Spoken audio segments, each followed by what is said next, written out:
Mengapa motor India gagal bersaing di Indonesia?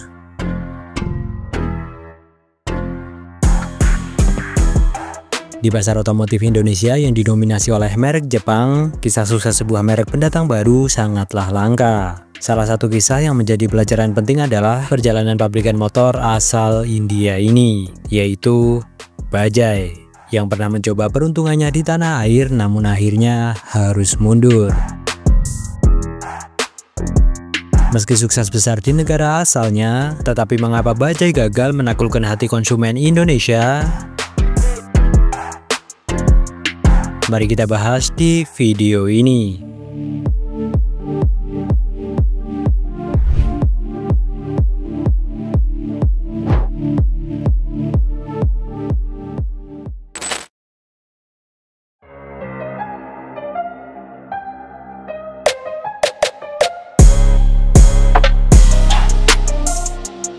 Bajaj Auto, sebuah nama besar di India yang didirikan pada tahun 1945.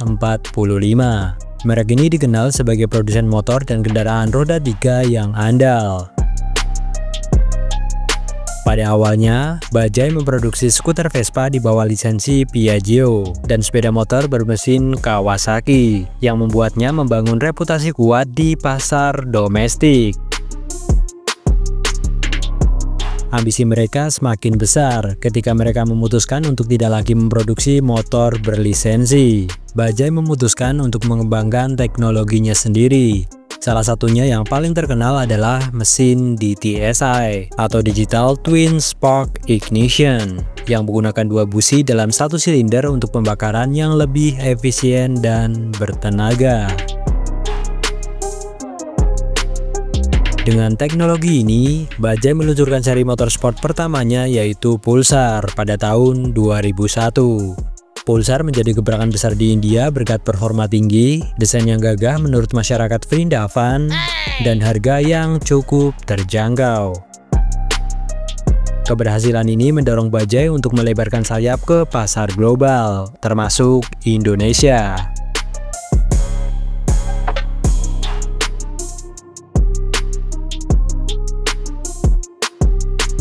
Pada tahun 2006, Bajaj resmi memasuki pasar Indonesia dengan membawa Pulsar 180 DTSI.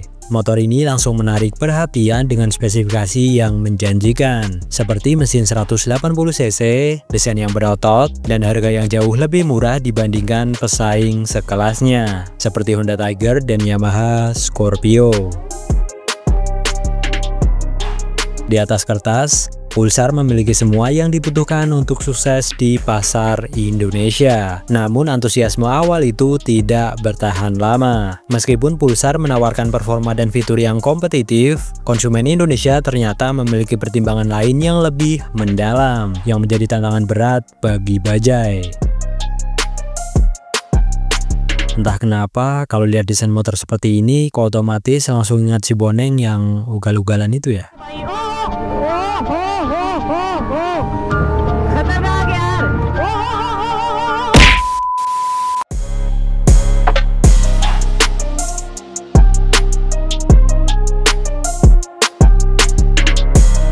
Kegagalan Bajaj di Indonesia tidak disebabkan oleh kualitas produk yang buruk, melainkan kombinasi dari beberapa faktor strategis yang kurang matang. Di antaranya, keterlambatan teknologi dibanding produk Jepang. Pada tahun 2007, Yamaha meluncurkan Yamaha Fiction, sebuah motor yang menjadi game changer di kelasnya. Fiction tidak hanya menawarkan desain sporty dengan delta sengnya yang fenomenal, tetapi juga menjadi motor laki pertama di Indonesia yang mengusung teknologi injeksi bahan bakar yang lebih irit dan lebih modern. Sementara itu, Pulsar masih menggunakan teknologi pengkabutan karburator, serta desain lampu utama yang masih dianggap aneh. Karena pada saat itu, lampu utama motor laki ya bulat seperti ini, nggak letoy dan besar kepala seperti ini. Perbedaan selera desain dan teknologi ini membuat Pulsar terlihat ketinggalan zaman untuk teknologinya di mata konsumen Indonesia yang semakin sadar akan inovasi, serta masih dianggap aneh desainnya yang terlalu Vrindavan. Motor kayak orang Vrindavan loh. Buka helm lu. Nih, enggak, kenapa? Iya, dia orang perindapan. Layanan purna jual yang sangat lemah juga menjadi titik yang paling krusial. Bajaj gagal membangun jaringan dealer dan bengkel resmi yang memadai. Konsumen mengeluhkan sulitnya untuk mendapatkan suku cadang, melakukan servis rutin, dan mendapatkan garansi. Reputasi susah cari spare part dengan cepat menyebar dari mulut ke mulut, membuat calon pembeli berpikir 2 kali untuk membeli motor Bajaj ini.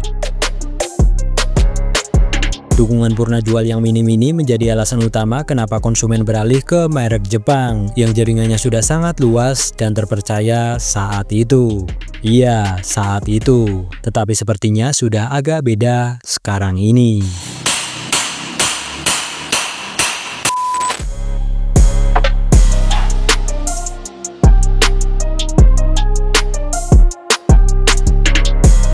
Dibandingkan dengan kampanye pemasaran masif yang dilakukan Honda dan Yamaha, upaya promosi Bajaj terkesan kurang maksimal. Mereka tidak berhasil membangun identitas merek yang kuat atau loyalitas di kalangan konsumen Indonesia. Merek Bajaj tidak memiliki cerita yang kuat untuk menarik minat, dan citranya tetap sebagai merek pendatang baru yang kurang meyakinkan.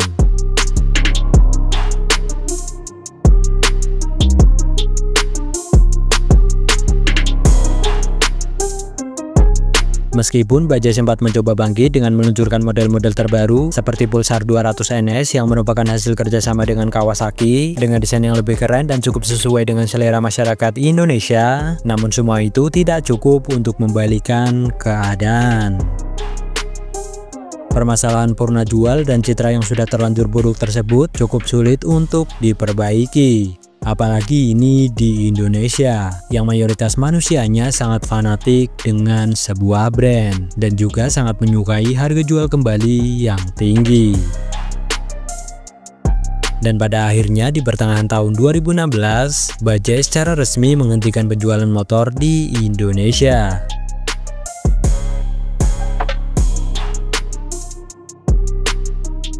Kisah Bajaj menjadi pelajaran berharga bagi setiap merek yang ingin memasuki pasar Indonesia, bahwa di pasar yang sangat kompetitif, memiliki produk yang bagus saja tidaklah cukup.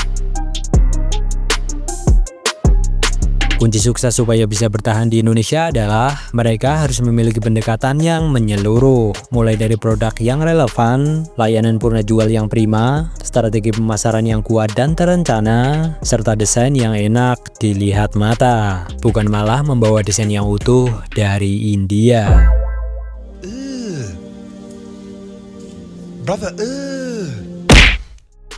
Karena sudah ada buktinya, sebuah brand yang di Indonesia sudah dipercaya, baik kualitas maupun after sales-nya, tapi ketika mereka membawa desain yang 100% India, nggak ada lagi yang sudi membelinya.